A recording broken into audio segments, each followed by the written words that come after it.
Hi teacher, this is my video about the book report of the Learning How to Learn book. I'm going to begin quickly so we can take advantage of the time of the 6 chapters and 6 minutes.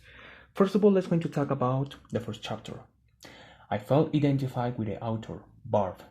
Why? Because Barb said that sometimes following our passions, our dreams, following the things or skills that we're good at, sometimes they can be, instead of being good, it could be useless because we need to learn more things. As I remember, she said that she wasn't good at all in numbers, engineering, physics, etc. And I remember that I was in the same situation. Why? Because I was neither good with the numbers. When I was in high school, I was the last one in mathematics, but I was the first one in English because I like languages. So I feel the same because right now I'm studying English language, and the author says that she could improve in the numbers in the way that she learned how to learn, and I'd like to begin to study mechatronics once again. So that's why I felt identified with her. Now she has a degree in electrics engineering. Okay, now let's going to talk about the chapter number 2, focus and diffuse mode. Okay, what happens in this is that sometimes we try to solve a problem or learn something, but sometimes we are too concentrated, too focused that we lose any logic, or sometimes we only are situated in that issue or that problem, and we don't see beyond of our mind. Sometimes diffusing a little bit could be helpful for us. Not sometimes, maybe all the time. As the example of the child that was playing chess with a man that was known around the world because of playing chess very well, and the child defeat that man. The man was really focused in the chessboard, and the guy, he only was looking, chilling out, and he could defeat him. So we only need to, when we're frustrated, we need to stop a little bit and then look around, and then we could realize about a solution. Now let's go to talk about the chapter number 3, procrastination. I think this is a big problem, one of the biggest problems the human being suffers sometimes. There is a technique that I remember, it was related to the tomatoes. It was called Pomodoro technique, that consists that you put a timer and then for 25 minutes you focus a lot in an activity, in solving a problem. It is important to say that you don't need to finish the task, you don't need to complete it.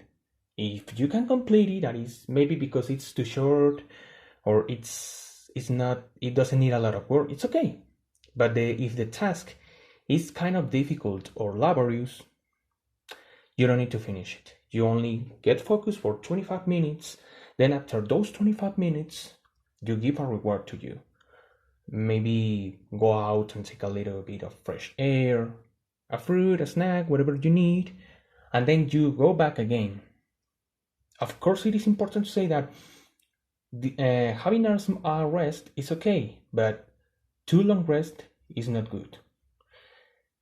That's why it's necessary to put in practice that, because we're going to create the habit of working too much, not too much, but working the necessary time, and then the idea of the reward, it's gonna be in our mind.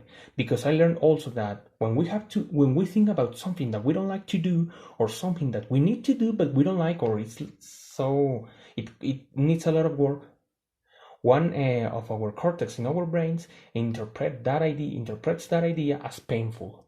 So let's go into practice that technique. Now let's go in with the next chapter. Okay, in the chapter number 4, I learned about a guy called Santiago Ramon. This guy, it's known as the father of the modern neuroscience. And it's interesting how he learned. At the beginning, he was really bad with numbers, as Barb used to be. and then he was expelled from the school because of bad behavior. But then the way that he learned, it's because his father took him into the graves to take out the corpses. My God.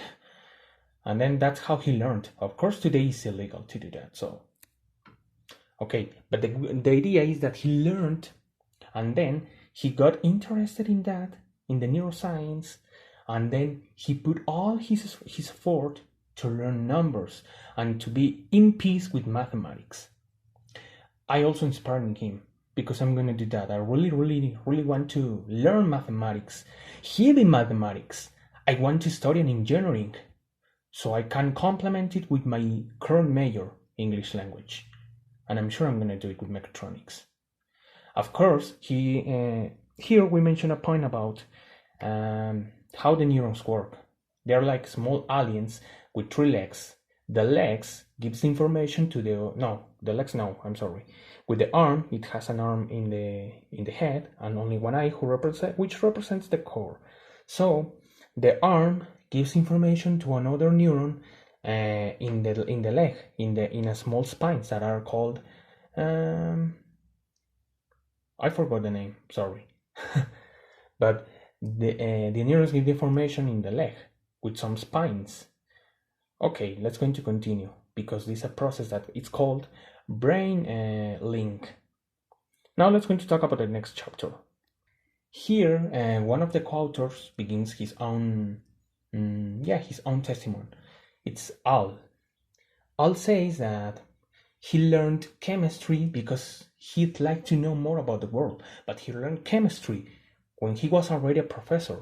He taught philosophy and religion. And then students thought that because he was a teacher, he should know everything, even if the chemistry is not his area. But then he said that he would like to learn more about it. And then the same, I'm going to learn mechatronics because I like it. It's not my passion at all, but I like it. My passion is nowadays the music, but I'm going to do it. I will reach mechatronics major. And I'm going to be in the same situation. I'm going to learn and I'm going to teach what I learn, even to my dog. The co-author says that the best way to learn something is to teach it, to teach what you learn. To a friend, to your parents, even to your pet. And that's what I'm going to do. Now let's going to talk about chapter number 6. Learning while asleep. Of course, it's not new that the idea that we need to sleep so we can have a good health. And of course, the learning is also affected or influenced by sleeping good. Like the idea or the metaphor of the brick wall.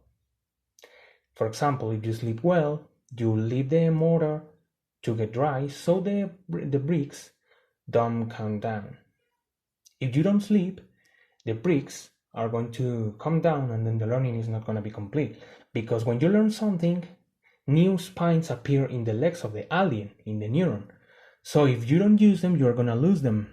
That's the importance to teach so you can learn or to apply it or to practice. Because if you don't use them, the new spines are going to be cleaned by a janitor. It's interesting what this book has offered to me. And I'll keep reading, not only for the assignments, but also for joy. So teacher, that's my report.